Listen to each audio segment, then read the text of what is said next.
Welcome sa atin pong pagsamba sa Panginoon sa araw na ito, sama-samang pagsamba ng mga mananampalataya at sino man na lumalapit sa Panginoon. So ating pong pag-aaral, itutuloy natin ngayong umaga patungkol sa church. Okay? Bilang overall, general topic is the church. And ang topic natin specific ngayong pong umaga ay tinatawag po natin features of the New Testament worship. Okay? Last Sunday po, ang tawag atin pong pag-aaral. Ano ito? Fellowship in worship. Fellowship in worship. Now, sabi po dito, it is important that services of worship should not be meaningless religious occasions. Where there is true worship from believing hearts and God is praised and honored, there is meaning enough. Okay, so muli po ang ating pong pagsamba, kapatid, ay isang pagsambang tunay. So pagkasabi ko sa inyo, hindi lahat po ng sumisimba ay sumasamba. Pagka ikaw ay sumimba, dapat ihanda mo ang sarili mo na ikaw ay sumamba. Okay? Sapagkat pag sinabi natin pagsimba, ang focus niya ay yung physical. Dadalhin mo itong katawan mo sa isang simbahan. Nakuha niyo po, kasi sisimba ako. So dadalhin ko itong aking katawan doon sa lugar ng simbahan. Pero once na ikaw, mga kapatid, ay nasa simbahan na, okay, dapat it's more than physical. Higit sa physical ang iyong ginagawa. Ang ating pong ginagawa na pagsamba ay spiritual na pagsamba. Ibig sabihin, ang tao ay mayroong spiritual side na kung saan hindi po yan pwedeng ma-detect ng siyensya. Okay? Wala pa pong scientist na nakapag-aral ng kaluluwa ng tao. Okay, ano ba ang parts ng kaluluwa? Wala pang gano'n. Ano ba ang kailangan ng kaluluwa para ang kaluluwa ay lumusog? Ano bang vitamins ng kaluluwa? Kapatid, yan po ay beyond the physical. Okay? Hindi po ito kayang abutin ng physical. Okay? Kaya nga, tayo po narito, not to do physical work, but to do spiritual worship. Spiritual na pagsamba. Dadalhin mo hindi lamang ang iyong katawan, kundi ang iyong isip at puso. Ano po yun? Minds. Ano po yun? Sabi ko Sunday, minds, attention, and hearts, affection. Ulitin po natin. Sabay po kayo. Ready, go. Minds, attention, and heart's affection. Okay. Ulit po, yung parang totoong naniniwalaan mo, kunwari. Ready, go! Mind's attention and heart's affection. Yan po ang napakahalaga sa pagsamba. Sabi dyan, where there is true worship from believing hearts, God is praised and honored, there is meaning enough. Yun po ang kahulugan ng ating pong pagsamba. Kapag ka ang puso mo ay sumasampalataya na mayroong Diyos. Ano pong sabi sa Hebrews chapter 11, verse 6?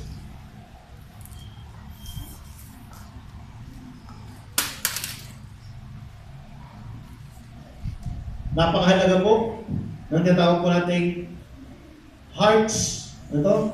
Believing hearts. Sumasampalatayang puso. Ano sabi po sa Hebrews chapter 11 verse 6?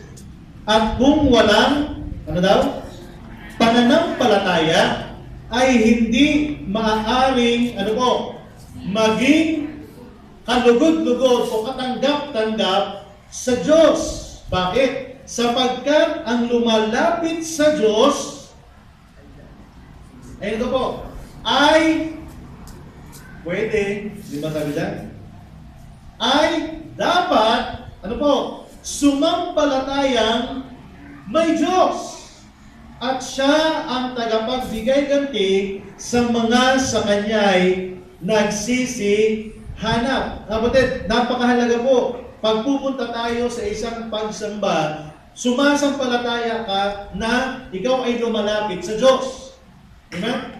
Pagka ang isip mo, lumalapit ka lang sa simbahan, ako ay sisimba dahil ngayon ay linggo, pupunta ko doon sa aming simbahan, okay, makikita ko yung aming mga kapatiran, maririnig ko na naman si pastor, okay? Pag hanggang doon lang, mga kapatid, ang iyong pagsimba, limitado at hindi yan katanggap-tanggap sa Diyos. Sayang lang. Kasi pupunta tayo dito, hindi para sa atin. Unang-una, para sa Diyos. Kaya nga, worship. Para kanino yun? Sa atin? Pagsamba. Sa atin ba yun? No. Para sa Diyos yun. Okay? At kahit wala tayong makuha, mga kapatid, sa ating pagpunta rito, at least meron tayo, ang mahalaga tayo po, nakapagbigay sa Panginoon. Kasi yung iba, pupunta simbahan, kasi gusto kong may makuha ako. Kapatid, hindi tayo pumunta rito para meron tayong makuha. Okay, kung may makuha ka man, salamat. Bonus na lang yun. Pero pumunta ka rito, ang purpose natin, mga kapatid, ay makapagbigay ng pagsamba, worship. At magiging katanggap-tanggap lang yung ating pagbibigay ng pagsamba sa Panginoon kung ano daw? Kung ikaw ay may pananampalataya. Sapagkat kung walang pananampalataya, hindi maaaring maging kalugod-lugod sa Kanya. Kapatid, ito po, mga kapatid, ang napakahalagang ingredient ng pagsamba. Akala natin ng pagsamba, basta mayroong building, may simbahan, may upuan, may music, may pastor, o may pare, o may ano pa man. Pagsamba na yun, kapatid. Kahit walang building, kahit walang music instruments, kahit wala tayong ganitong building na mayroong mga electric fan, may upuan, kapatid, ang pagsamba ay magiging katanggap-tanggap pa rin sa Panginoon kung merong pananampalataya. So, ibig sabihin, pumunta ka rito, meron kang expectation, meron kang nasa isip, may kalagayan ng puso mo, lumalapit ako sa Panginoon.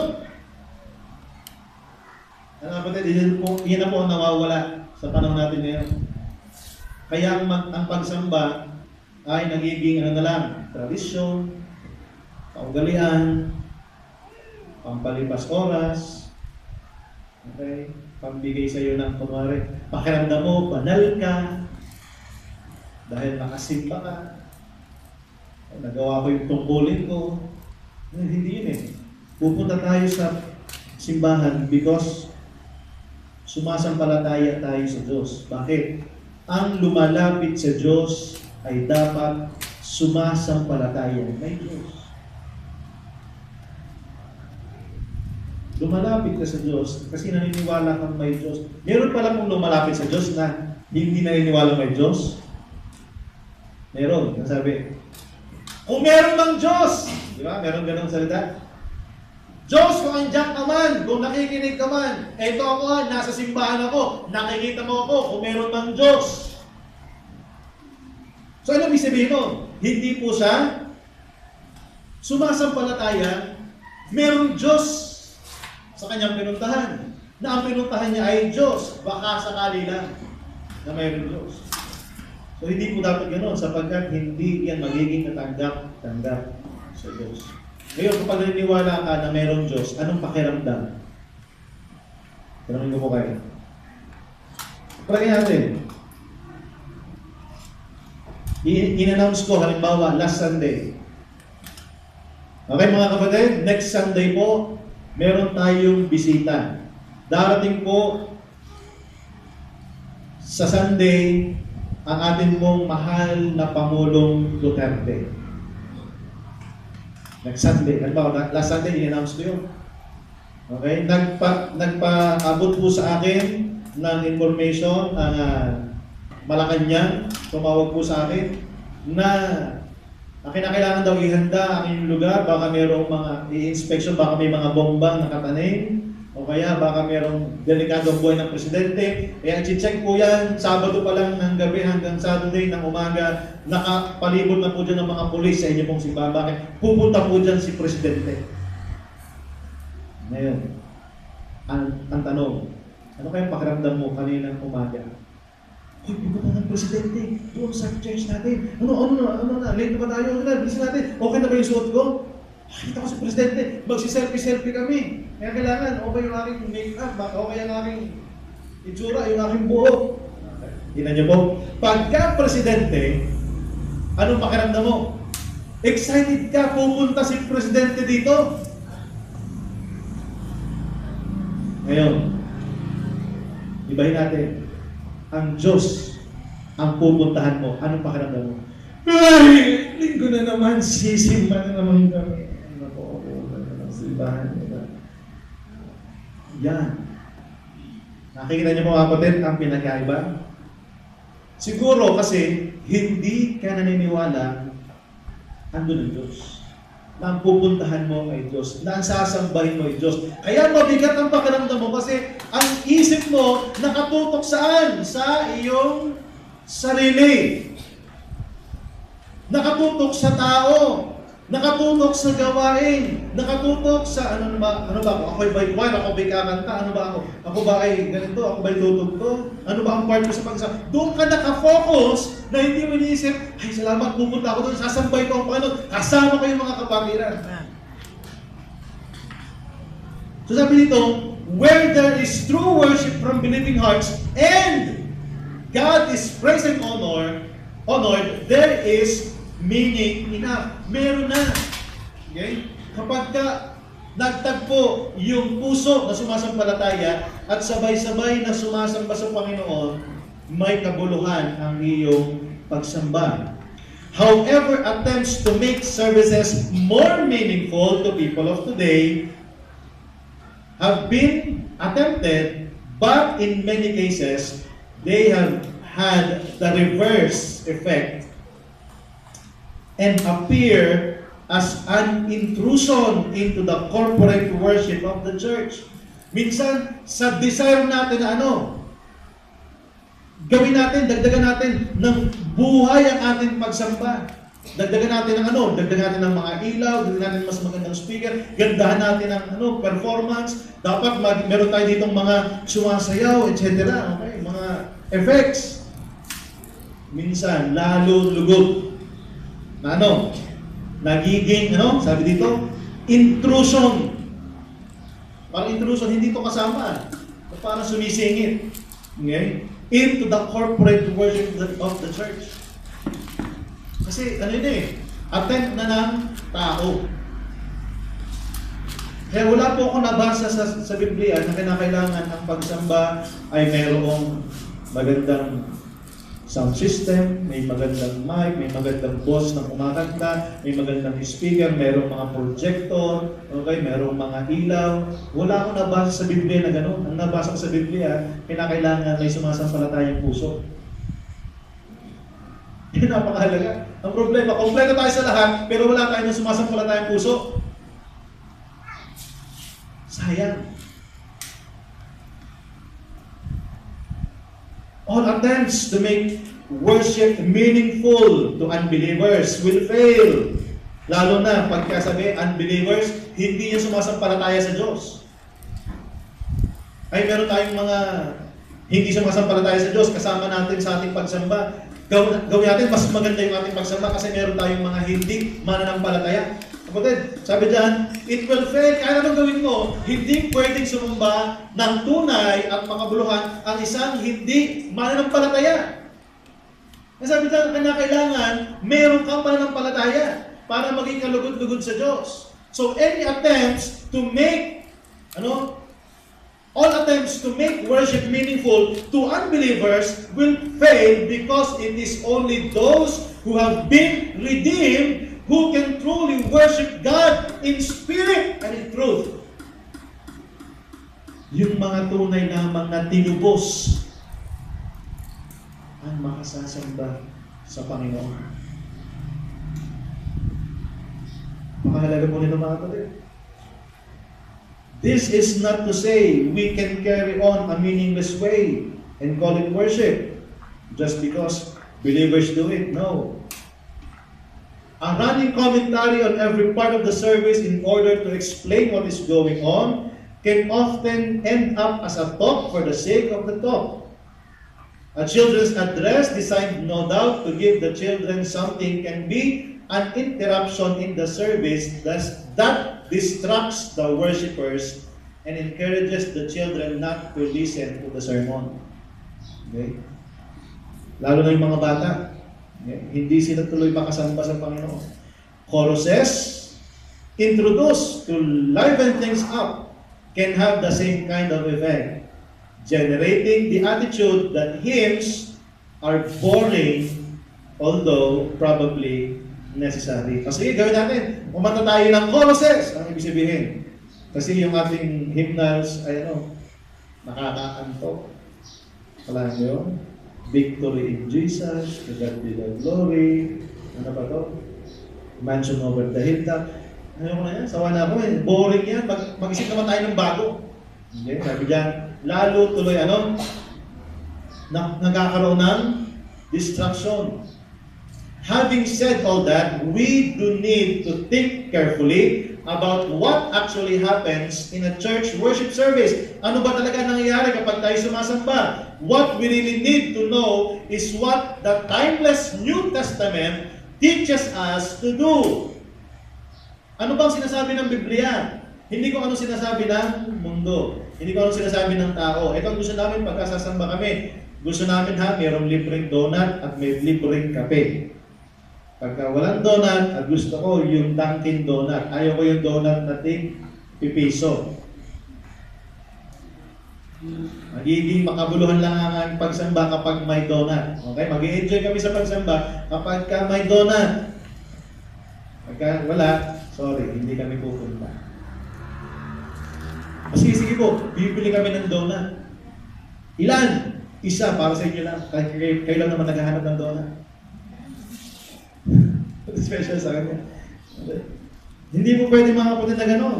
Na ang isip ay para lang makasamba ay gagawa tayo ng sari-saring mga pakulo.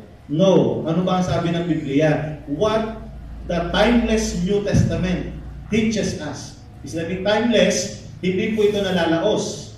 Timeless New Testament, hindi po ito naluluma. Okay?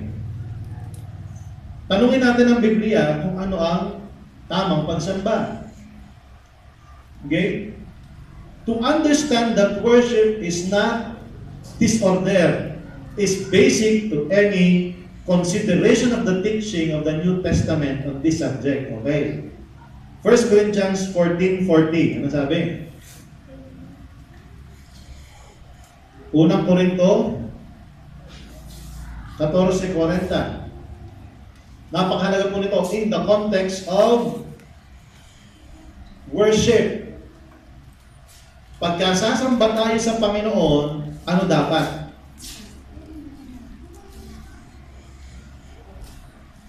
Ano sabi? Datapwat gawin ninyong may karapatan, hindi karapatan ko yun karapatan, nararapat, at may kaayusan, alin?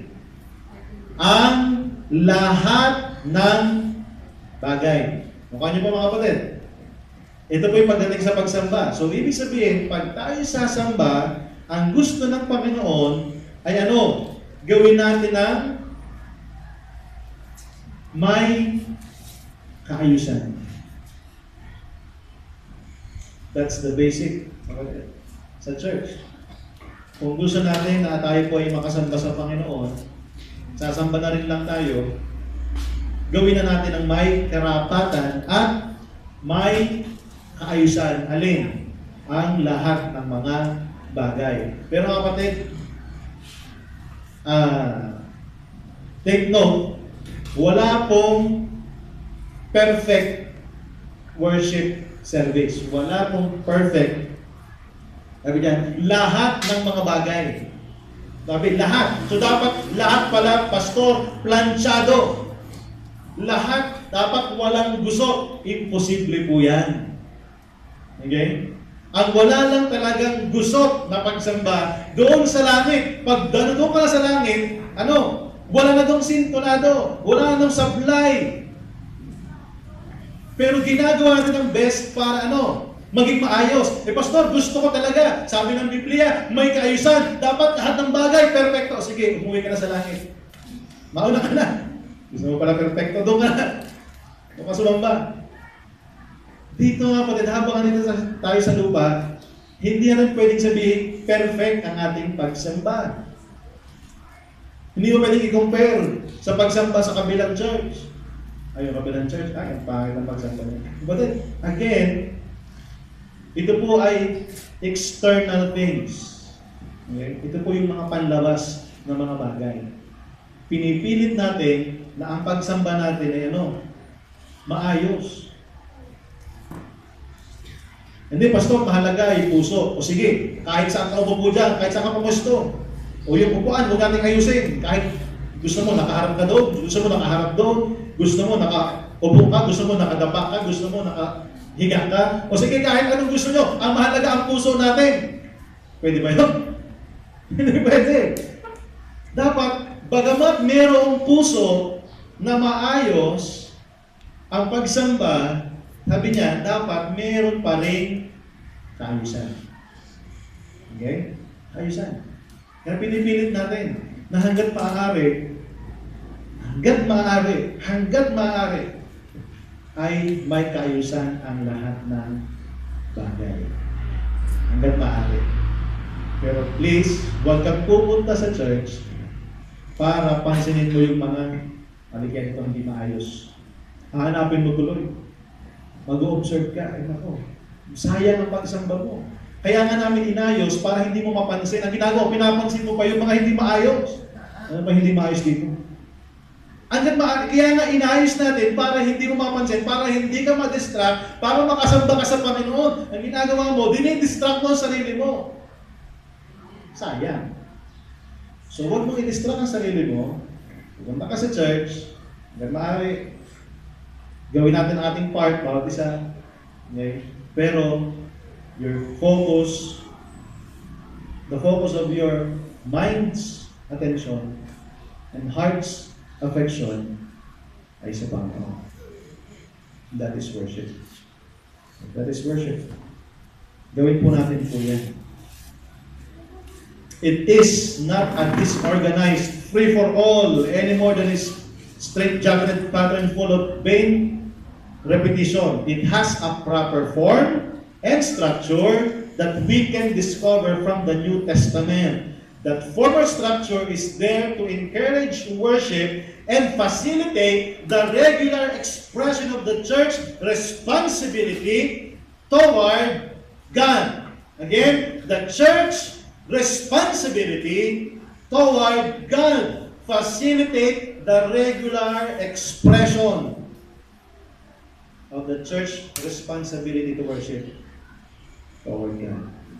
Tandaan niyo mga kapatid, ang pagsamba, worship, ay directed kanino lamang? Kaya lang po, sa Diyos. Walang ibang focus dito, kundi ang Panginoon. Ang isip natin, ang isip ko, ang isip mo, natutuwa ba ang Diyos? Yan ang focus natin mga kapatid. Kasi yung iba, minsan pupunta sa church. Hindi naman ako natuwa doon sa simba nila. Bakit? Para sa iyo ba yung pagsamba namin? Hindi naman ako natuwa sa pagsamba nila. Hindi ka naman namin sinasamba. Nagkakamali ka, hindi para sa iyo yun. Para sa Diyos namin ginagawa yun. Kaya kung hindi ka man natuwa sa pagsamba namin, buti naman. Kasi yun ay ginawa namin para sa Panginoon. Huwag mong isipin na, natuwa kaya siya, natuwa kaya ako. Hindi, ang mahalaga, natuwa ba ang Panginoon? That is worship as a church. Pagka ganun,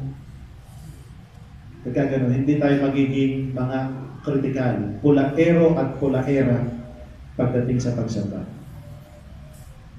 magiging malawak ang ating pangunawa.